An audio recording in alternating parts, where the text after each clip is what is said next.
Hello, good afternoon, and welcome to the ECR Community webinar number 3 in our series on the circular economy. My name is Declan Carolyn. I'm co-chair of ECR Community and delighted to introduce today's webinar, which is going to focus on how retailers, brands and service providers are using digital platforms and tools to transition to the circular economy. So this is the third publication that ECR Community has had in the last 3 years, and each year we have a focus area. Category management we started on. Last year we produced 2 guides, packaging design for recycling, and in January we released this global review of circular economy case studies from retail and CPG sector. And I think it's a really valuable production. And even at the ECR Community quarterly meeting last week in Bogota, where we had a panel from Latin America talking about the circular economy in South America, what was apparent and evident to everybody was the lack of real case studies from retailers, manufacturers, and those service providers involved in the trade. So by providing this publication, I think it will provide inspiration and in some way some leadership to show how collaboration can work in the circular economy. So if you haven't had a chance to read it, I recommend you download it from our ECR Community website and do so. We followed up the release of this review in January by having a launch webinar and then 3 webinars to highlight and showcase all the submissions that are included in the actual review. Our first webinar took place in March, our second in May, and today is the final webinar in that series. So who we have today, we'll have presentations from Francesca Poggiali, Chief Public Policy Officer at GS1 Europe, from Marta Schiraldi, who's Head of SHE and Sustainability with the Nestlé Group, and Carolina Gómez, with the ECR Sustainability Project Manager with GS1 Italy. And after that, time permitting, we'll have a quick panel discussion to talk about their presentations today and the review in general. But let me pass over to Shay, and Shay is going to give us an introduction into today's event. So over to you, Shay.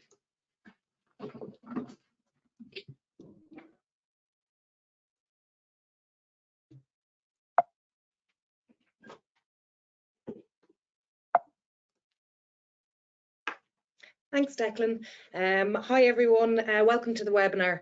I'm just going to give you a quick overview of the ECR Community Circular Economy focus area. So the publication, it launched in January, and it's over 100 pages featuring 18 case studies from around the world and on projects that include circular packaging, product waste management, food waste, and circular economy tools and platforms.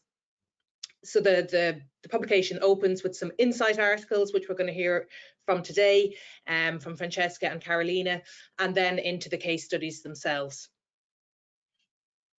So just an overview of our steering committee. This was set up back in 2020 to look at how ECR Community could help in transitioning to a more circular economy in the retail and FMCG sector.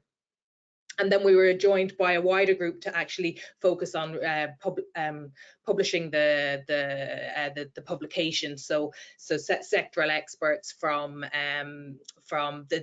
packaging and circular processes and food waste. So in terms of the companies that were included in the review, we had a really good mix of retailers, brands, and also service providers. And then up in the top right-hand corner, you can see the various countries that the case studies came from. So fairly European dominated, but if we were to repeat this, and it was something again that came up at our meeting last year, the need to get more global case studies in this space. So just a reminder of our ECR circular framework. This was established by ECR Community, and it's very much an implementation style framework in terms of the case studies we had received. So circular packaging, a case study on product design, food waste, waste management, which is more the innovation around recycling and remanufacturing and sorting technologies, and then circular platforms and tools, which we're going to have a look at today. So very much the technology, the apps, the platforms that can be used to transition to a circular economy. Just in terms of a review of the last two webinars, the webinar that took place in March was on circular packaging and products. So we were joined by Henkel and to look at their 100% plastic recyclable bottles with sustainable sleeves. Renew, who are a startup, and they had a whole circular product. So not only the packaging, but the product in it was from wastewater. And Pandabac, who are a service provider in France, and they were looking at reusable plastic containers for the restaurant and the retail sector. And then in May, we had our webinar on waste management and food waste. So we were joined by Geronimo Martins and Pingo Doce from Portugal, and they talked about their case study on recycling of coffee pods. Then we were also joined by Angelina from Greece, and they're looking at their food waste study and the initiatives. So actually engaging with the consumer to see how much food waste that's happening within society. So a really big project there. And then finally, Food Cloud in Ireland, who is a platform for reducing food waste. And then to today. So today we're joined by Francesca Poggiali, who's Chief Public Policy Officer with GS1, and Francesca is going to talk about the digital for green and green for digital. So why the circular economy needs product data standards. We're then going to hear from a case study that was included in this section of the review. So Nestlé, Dove Labuto, so where do I throw it? So it's a digital platform for waste collection, and we're joined by Marta, and then we will hear from ECR Italy. So Carolina in ECR Italy will talk about the tool they have that's helping Italian companies identify areas within their business that could become more circular. So I'll invite Francesca and Carolina on screen just to introduce themselves. Hi, Francesca. Hi, Carolina. And we're Hello. Hello, everybody. Thanks so much for being with us today. So I think we'll get straight into it. Francesca, we're going to start with yourself on all of the work that's happening at an EU level in terms of transitioning. Sure. Thank you so much. At first, let me say that I'm very happy to be with you today. I'm very proud. I think this webinar is an excellent opportunity to update also our readers compared to the review that was published. So I prepared a few slides, but I'm looking forward for the panel and for your questions, of course, later on or also in the future.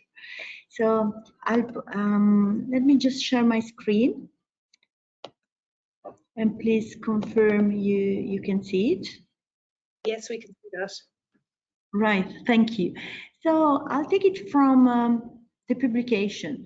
When I wrote the article, the situation was different compared to today, because finally the European Union has published a proposal of a new regulation which contains the vision for a digital product passport. So the ambition is for products to carry a product passport in Europe.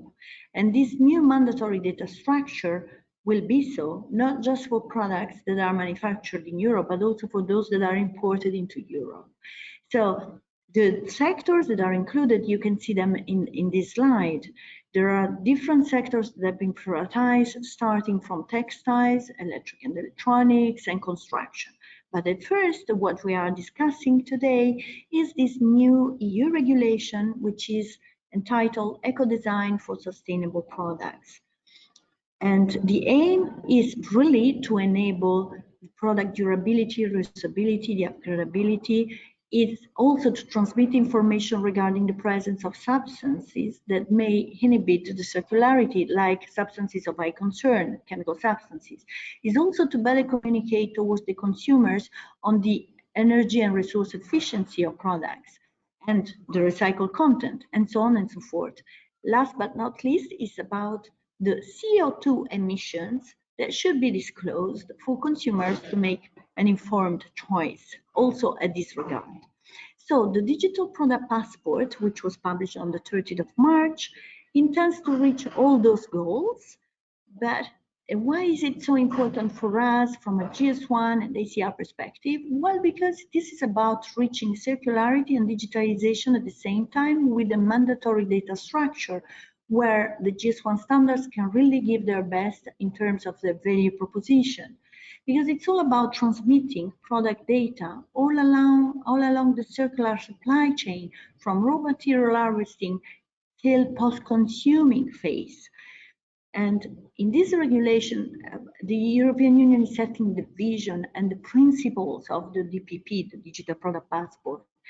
And the principles are here on the screen, and I think they're worth being mentioned because they're very important. The European Union is saying this solution, the Digital Product Passport, is not there to make proprietary solution, it's there to leverage the standards the companies already use.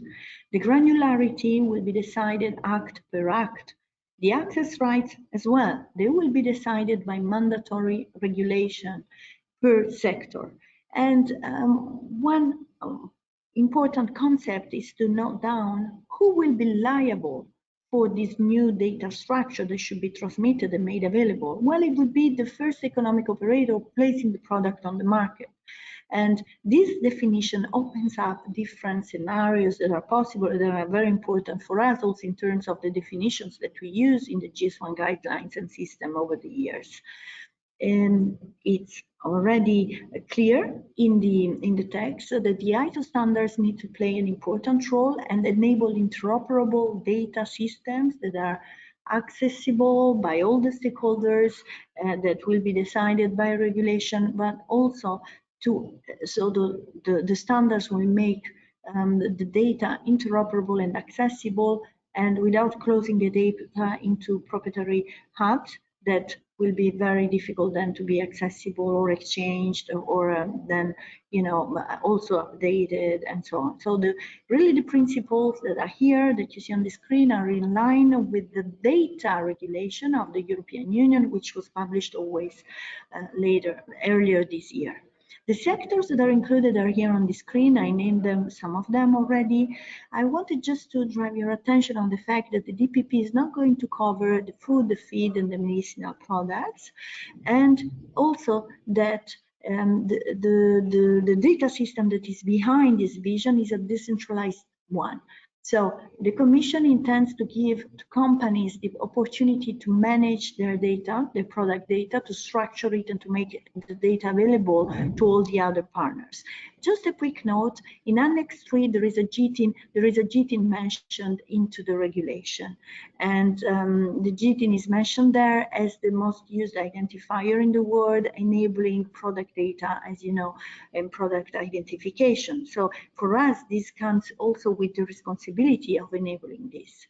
So the system is here a little bit described, starting from a product, because the products will always be at the center of this new data structure until, you know, along the circle, all the economic operators and the post-consuming phase as well will have access to the data and share the data and include also some data elements that relate to what they are doing. Because this overlaps so much with the GS1 standards value proposition, GS1 in Europe commissioned a study by Deloitte, and that you can find here at the link, which was particularly interesting because it showed up really the value proposition of the standards and which different the standards, the GS1 standards can make if they are used in terms of the DPP, of developing circularity in Europe. And Deloitte made different scenarios, and one is particularly interesting, where you can see that there are costs associated with the development of the Digital Product Passport, of course, but costs are minimized if the standards that are already used by companies to identify products today, to exchange product data, will still be used and maybe also, you know, better positioned in the future. So GS1 in Europe, just a quick last update, is being, is trying to reach out to the different audiences, and of course being driven by companies, as we all are. And so there was a signature with the Global Battery Alliance in order to develop the first battery pass with the Battery Alliance. Then also there is another project funded by the German government in order to develop a digital product passport prototype. And recently GS1 in Europe won a tender from the European Union together with all the stakeholders that you see on the screen in order to develop the taxonomy and 3 prototypes of the digital product passport in the next 18 months. So as you can see, we are running very fast. We are trying to serve industry and regulators at the same time, according to a GS1 data architecture that includes the GTIM, the GLN, most importantly, the digital link. And all our data architecture was published on the website of GS1 in Europe in a paper that you find here also on the screen, but that of course is always available. So in this paper, in few pages, we try to explain how the standards, the GS1 standards, are going to enable the proposed data architecture of the European Union for the digital product passport. All this has happened after we published the review. So really, I wanted to give you a quick update. And with this, I thank you for your attention and I give it back to you.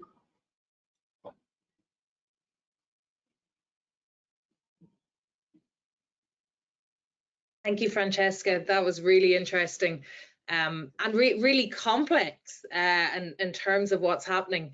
I just like I kind of, my feeling is that companies don't even know what's coming. There's so much to absorb there, and all the different bodies you're having to work with on this. I might just might ask you a question now. I think it probably makes sense while it's fresh. You put up a number of sectors there that they're starting with. How do you see that filtering down into the sectors? How is that working? There must be consultation and all of that. You might give us a bit of an overview of that, particularly I suppose for the retail and food products would be of interest. Thank you so much for this question. You're absolutely right. The regulation that is just being published is an horizontal one, it's a cross-sectorial one, but it already explains that there will be 30 delegated acts in the next 10 years. So the European Union is really going to legislate sector per sector, including precise rules. And thus at GS1, we want to serve our sectors, maybe open up also to new sectors where data now is so demanded and needed according to this new mandatory structure. So, as I said, textiles, electric and electronics, and construction are in the first row. So the European Union already published the 3 strategies together with the horizontal regulation that we're speaking about today. So they put it in a common package, let's say, legislative package that was published on the 30th of March. So it's clear for those sectors, the strategy is clear, the DPP will be enabled. What is not clear is how they're going to divide, for instance, the huge textile sector, because in no way you can have one regulation covering mandatory data structure for all those products. Of course, they will split probably the categories of the products included, and the same will happen for electric and electronics, where, for instance, the April initiative is already existent. You know, today you can have access to the energy label as consumers, and so it looks like a little bit like the product passport of the future. So those sectors are saying, hey, thank you for the regulation, but we're trying to do our best with what we did already in the past, and we need to find a balance, right? Because as I said, the DPP is a mandatory data structure that tries to find a balance between circularity needs and digitalization. So putting a lot, for instance, on digitalization will take the focus out of circularity, but putting too many circular data attributes, green attributes, and now companies need to explain based from where they start today, and in some cases there is not much. Of course, this will ask a big effort in terms of digitalization and energy consuming, and we are in a geopolitical situation that really demands attention and focus. So all this will be in the political balance of the next few months and probably in the next years as well, discussions. But another sector which is for sure is go for you, which is packaging, is partially covered by the DPP, but not fully in scope, because the European Union has precise rules for packaging and packaging waste, and now the directive will become a regulation. So if the sectors, let me put it like that, if sectors demand the DPP, well, there can be room for negotiations in Brussels. This is what I hear and understand, being based here in Brussels. But if the sectors reject, well, those who are not in the first, those that have not been prioritized, may still discuss with the European Union. The time to discuss it is now. So please give this message to all the members that you reach and to your communities. Really, time is now to make your voice heard, and so your review, your webinars are really very timely. So thank you again for this. No problem. Thank you so much, Francesca. We may come back. I for one have lots more questions to ask, but we'll keep them for the end. For now, I'd like to welcome Marta from Nestlé Group in Italy and Malta, who is going to present on the case study they had included in the review, Dovlabuto, which means where do I throw it? And it's a digital platform for waste collection. So thank you, and we welcome Marta.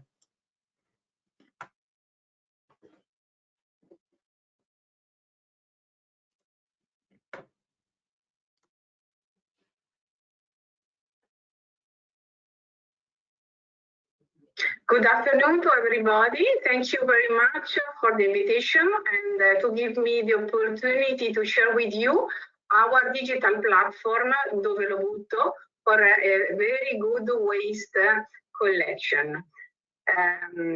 Thank you very much again. So it's really, I'm very glad to be here with you.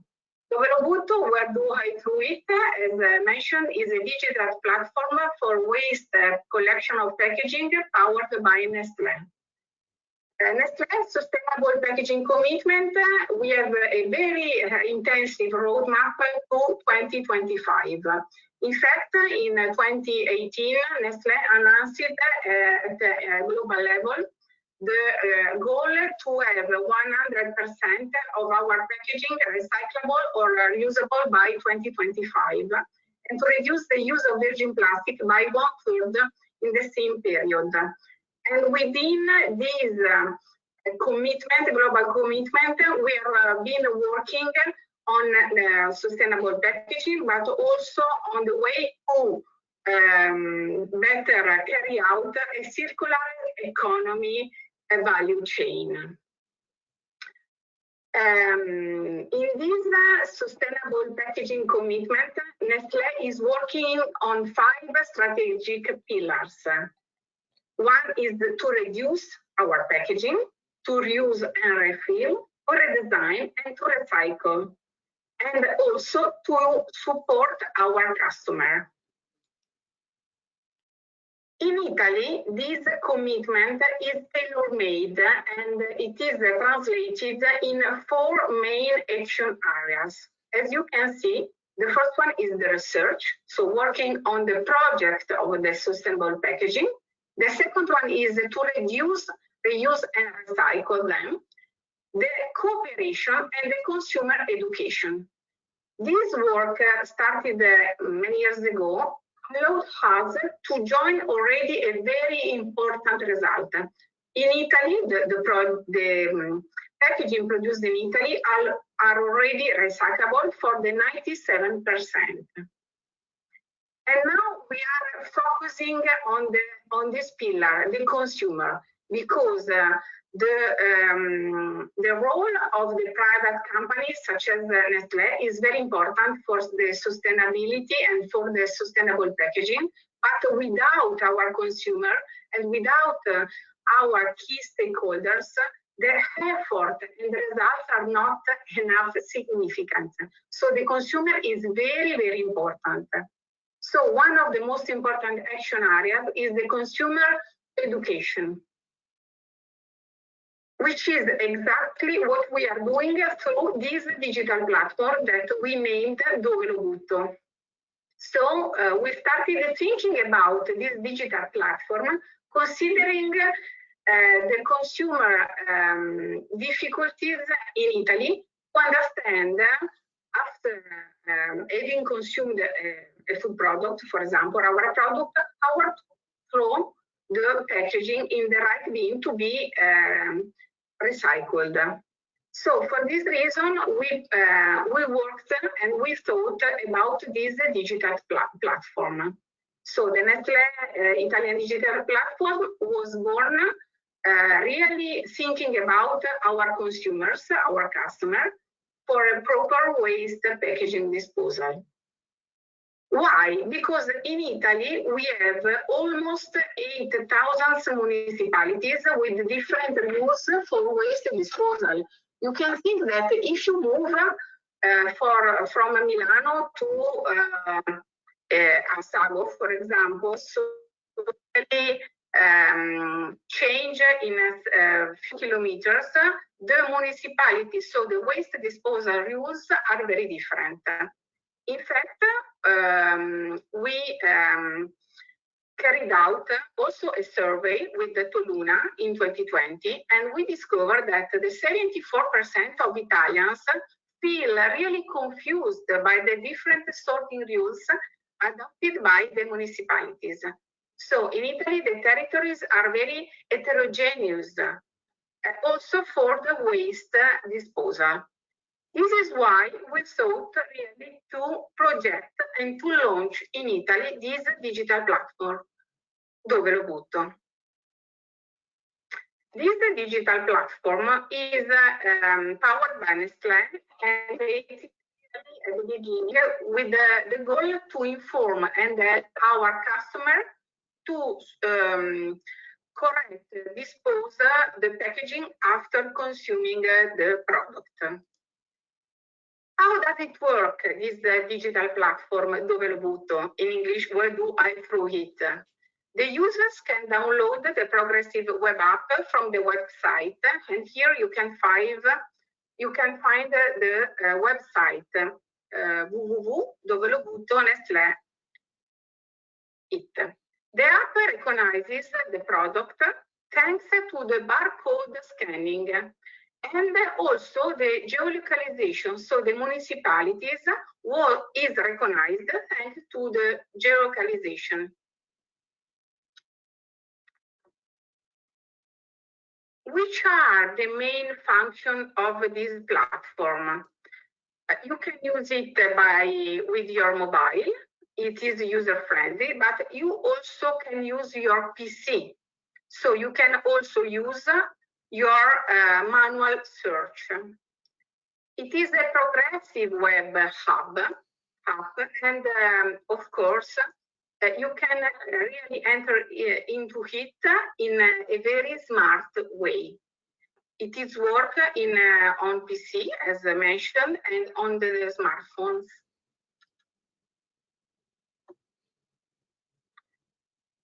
I would like also to share with you some facts and figures.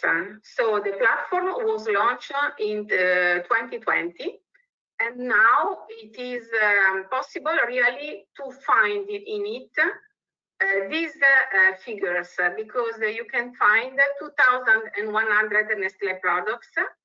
The app can really cover the 90% of Italian municipalities. And till now, so till August 2022, the website visualization were 148,000. So the results are really encouraging. It's really nice to see that our customer can really use it and be supported by this digital platform. Here you can find the layout when you product search with the digital app. So in the mobile, on the left, you can see how is the layout of the platform. And on the right, the desktop on the PC, for example. It's very important, the geolocalization, and as mentioned at the beginning, in Italy, the waste packaging collection is very different from a zip code to another. it is really nice with this innovative digital solution to get the geolocalization. And if you are, for example, in Assago or in Milano, automatically the app can really recognize the right place to give to the customer the right way to collect their waste and to allow the circular economy of it, to make it recyclable.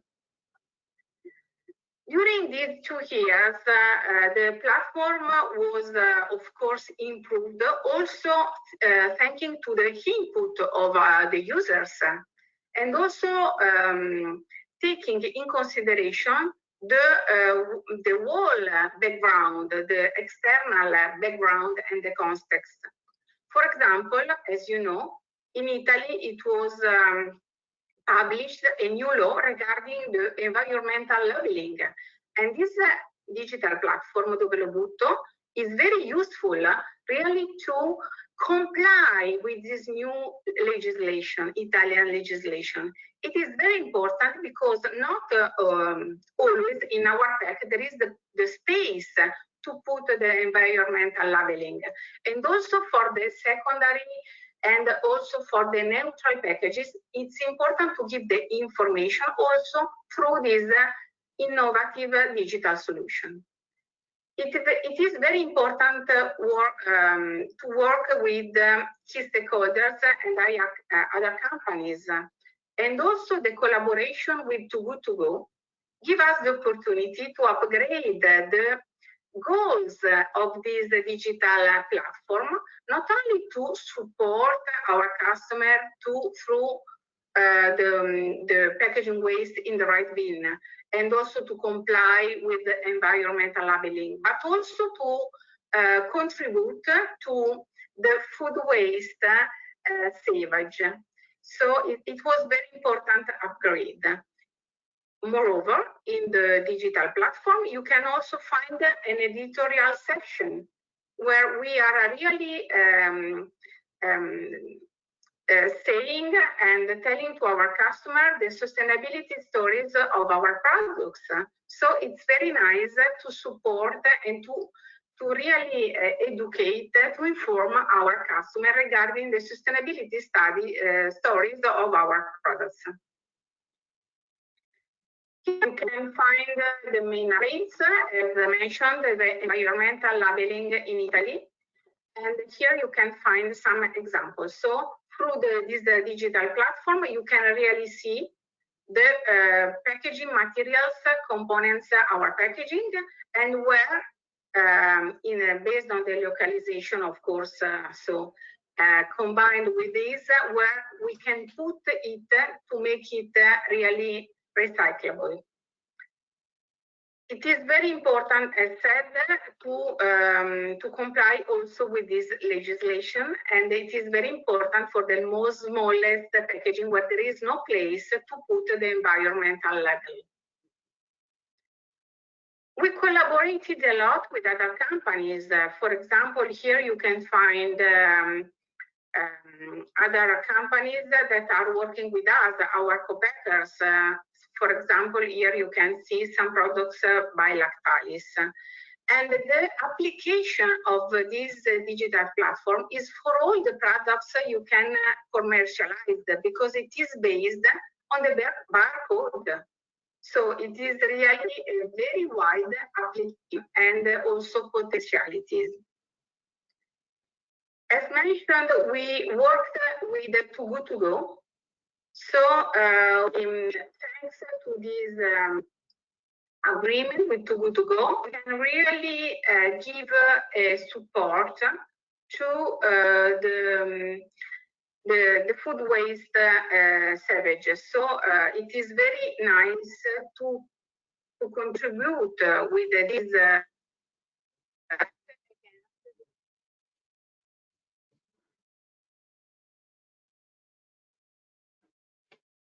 a few keywords regarding this solution. It is flexible. It is very intuitive. it is very nice. And of course, it's dynamic. So if you change a pack, you can really do it in a very speed way. And it is paperless, so it is really full sustainable.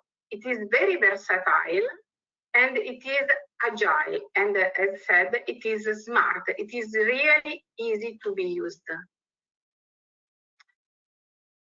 During 2 years in Italy, we received some awards regarding this digital platform. One of the most important is the Confindustria Award. So it was recognized within the best performer in the circular economy 2020-2021 in the large manufacturing company category. So it was very nice to receive this award. And also we were selected with this innovative solution by CONAI, the Italian Mandatory Consortium for Packaging, as a part of the best practice in the contest Call for Good Ideas. Of course, if you would like to go deeply, you can really download the full report, Nestlé Sustainable Packaging Commitment.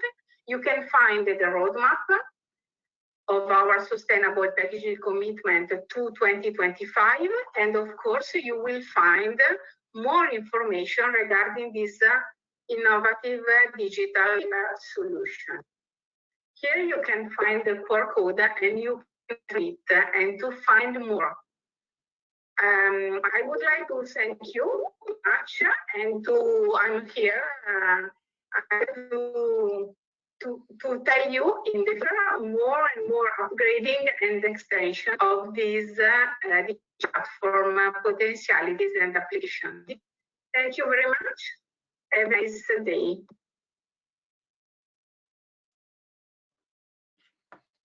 Thank you so much, Marta.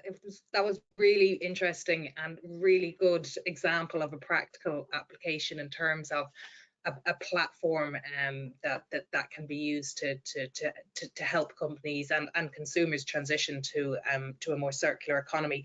I really liked the way Nestlé have defined their 5 strategic pillars of packaging, and so you can really clearly see how the app fits into their pillar for informing and educating the consumer.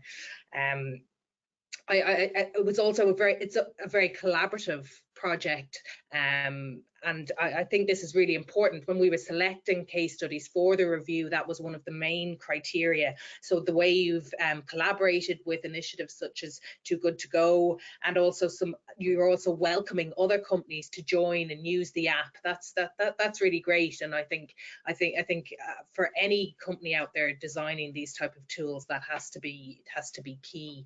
And you can see how there are many synergies with what's coming from what Francesca was talking about from a regulatory perspective, and there'll need to be lots of implementation tools like this. So yeah, really good to get that kind of practical perspective. So thanks so much to Marta and all the team in Nestlé. We're going to move on now to Carolina from ECR Italy and GS1 Italy, who've been working on a circular economy tool with Italian companies. So welcome, Carolina. Hello, Chair. Thank you so much for this opportunity. I'm so glad to present you today Circolab. Great. So I will share my screen.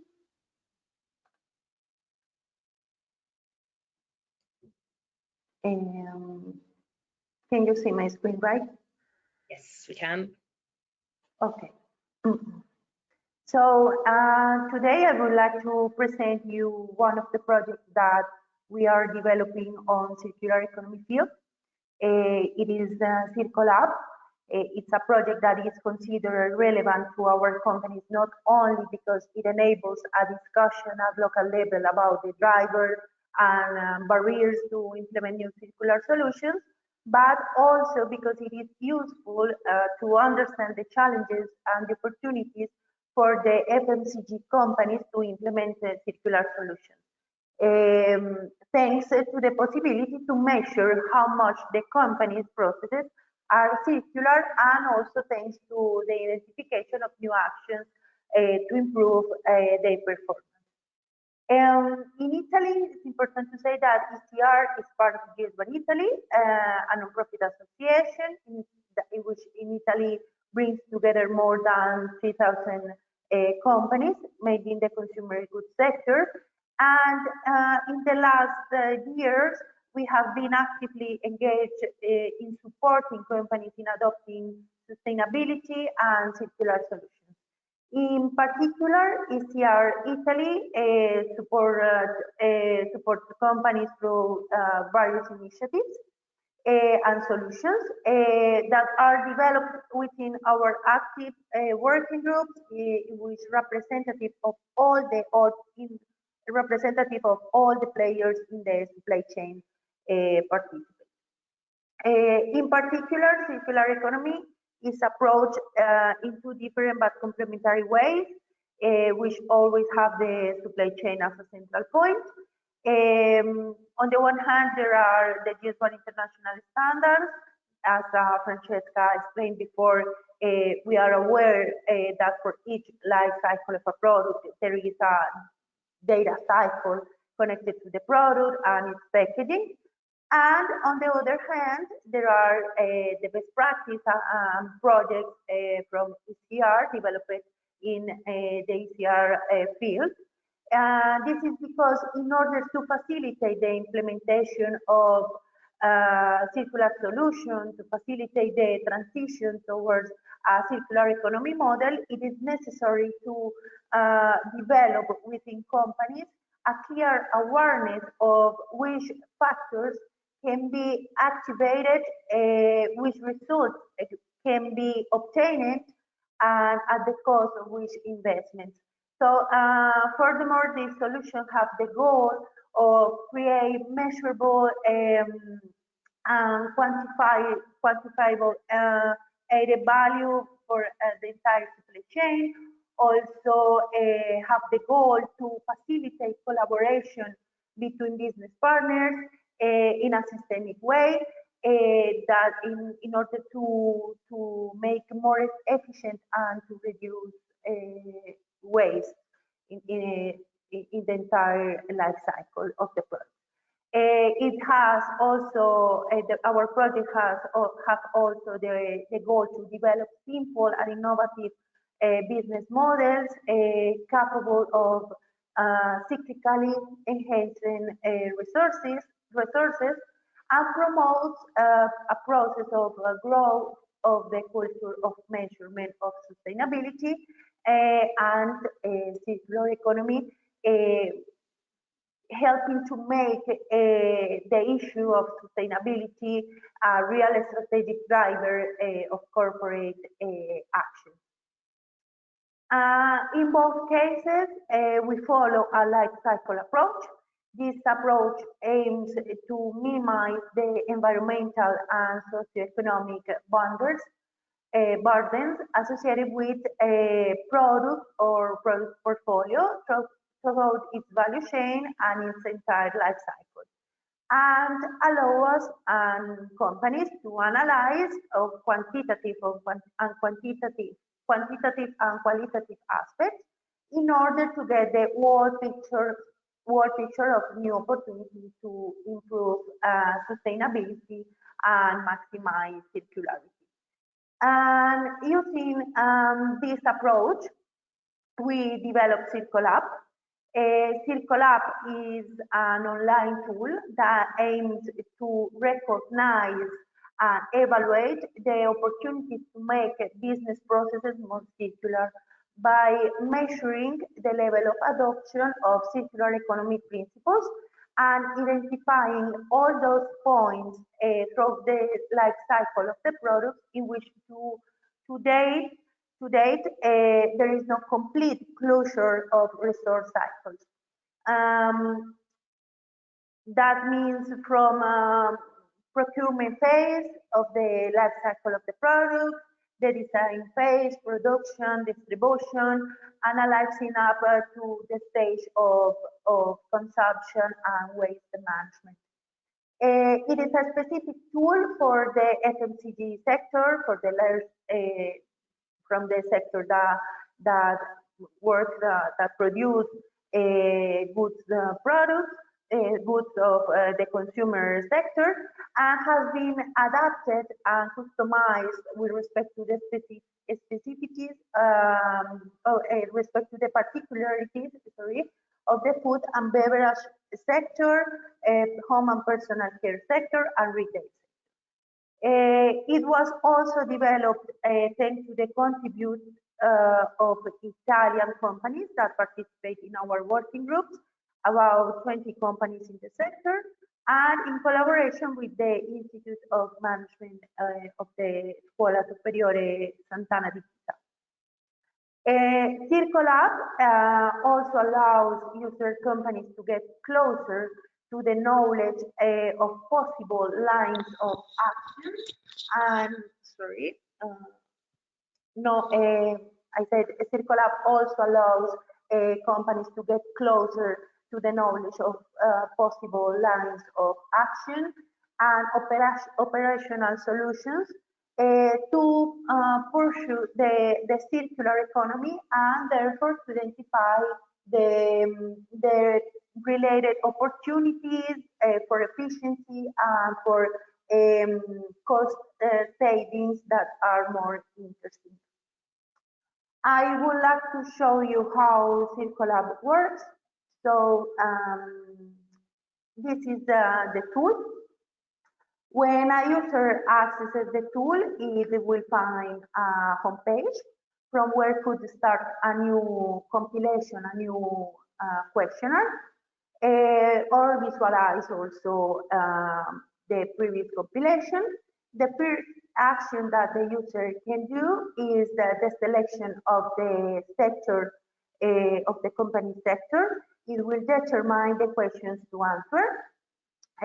During the process of compilation, the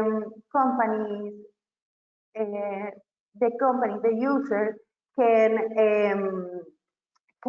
visualize the level of the progress of completing the overall questionnaire, and for each phase of the questionnaire. And also it has the opportunity to invite to participate other colleagues or their other functions inside the company to answer the questions, thanks to the invite to answer function.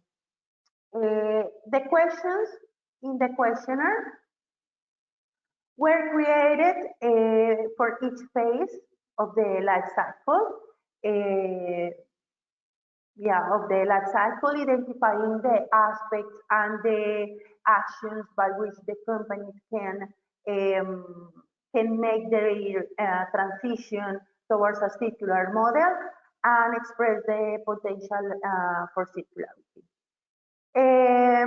Inside the questionnaire, the user can find practical examples, some reading notes, other features to facilitate the completion of the questionnaire.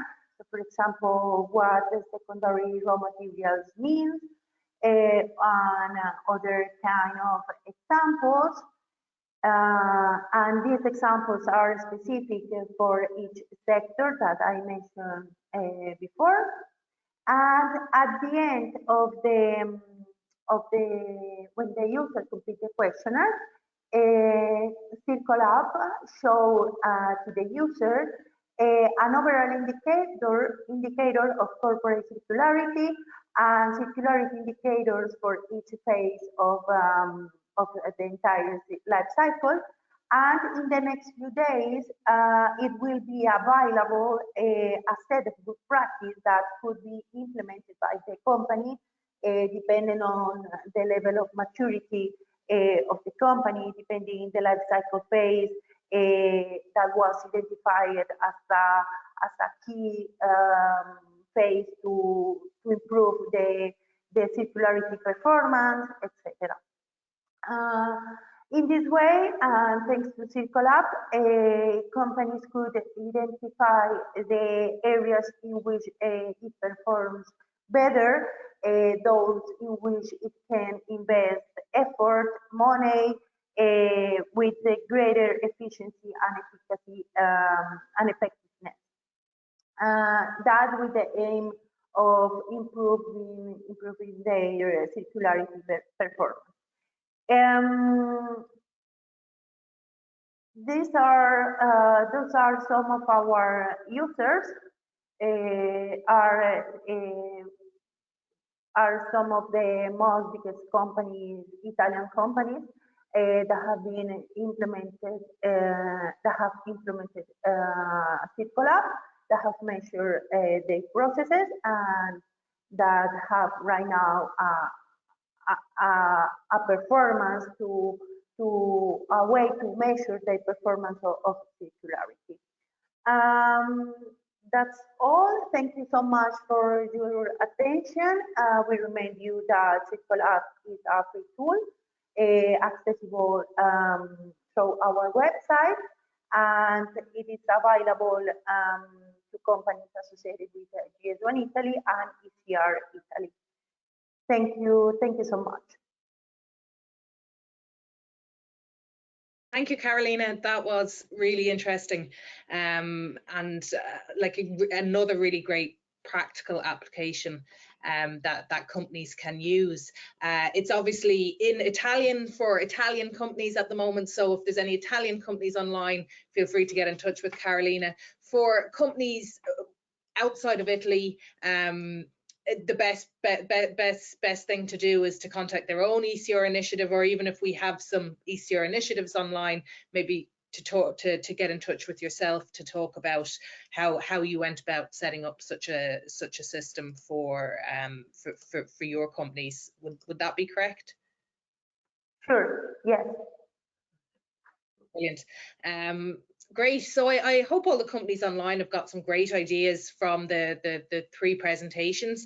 I'd like to invite Francesca back online for just a short discussion around what we've heard today. And I might just come back to you, Francesca, first. I find it's like the whole idea of this digital product passport. I'm like, how will this even work? Like, it just seems such a big shift, and I'm wondering, like, will companies, from an implementation perspective, will companies be given a chance to I suppose to ramp up? Like you spoke about open source, and like if you have your carbon emissions data and you have your water data, and maybe even some social data. I know today we're talking more about circularity, but there's so much data out there. How will companies be given time to do that, and will they decide what bits of material for them, or who will decide that for them? So anyway, there's lots of questions there. You might talk to some of that if you can. Yes, thank you. The most important point that I hear in Brussels more and more, including in our reactions from GS1, we made our voice heard towards the European Commission, and we said we need timelines. You can't design such an important mandatory data structure and then say, oh, maybe this sector, maybe the other sector, maybe in the next 5 years, maybe in 10. I mean, companies need timelines and certainty and to make investments. In some cases, the investments are very important. In other cases, maybe like the important companies you have seen today, of course, each company is different, but the step can be very big.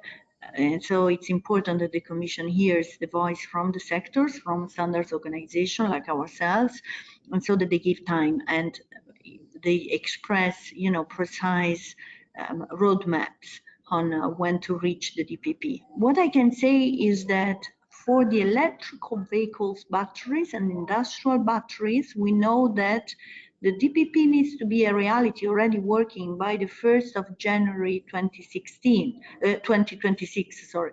This is why GS1 in Europe and GS1 Global signed an MOU with the Global Battery Alliance, and we could put our joint forces together and develop the roadmap and the program, you can contact GIS1 Turkey. Jem is the program manager for this if you are interested in that sector. And so we are trying really to accompany the efforts that industry needs to make, and we have a clear deadline, we have a roadmap, we have already specific data attributes list that companies need to disclose. So this is for us like the first example. So for those of you who look for a more concrete example, well, you may look at the sector and what is happening there. And be sure that we are trying to make the DPP happening according to the GS1 standards, and also we are also conscious about the challenges that the standards will need to face as well. They were not born to meet the circularity goals to develop the DPP. So I'm sure that our distinguished speakers today and our distinguished audience, they realize that there is work to do, and so also as an organization we hope to prioritize this and to make this happening for the companies as soon as possible. But of course, as you said, we need prioritization and sectors and timelines. So stay tuned. I hope you will put this again into the agenda, because each 6 months you will see there are so many things happening and new, and I can be more precise as soon as the deadlines are known. Yeah, Thank you. yeah. I think it's like 2026 seems somewhat far away, but like it will be here in really soon. So you're right, because the time to market. Yeah, feed this information to companies. That would be really good, because as you say, when you wrote that article, which was probably this time last year, already so many things have changed and so many things have become clearer. So yeah, we will definitely try to bring your insight from the Commission and the EU to our membership. And Caroline, I might come to you as well. I suppose what I really liked about your tool and all of the companies you're working with, some of them are quite global. So have you seen any examples of where the Italian branch have used it in maybe other countries to measure their operations and their circularity?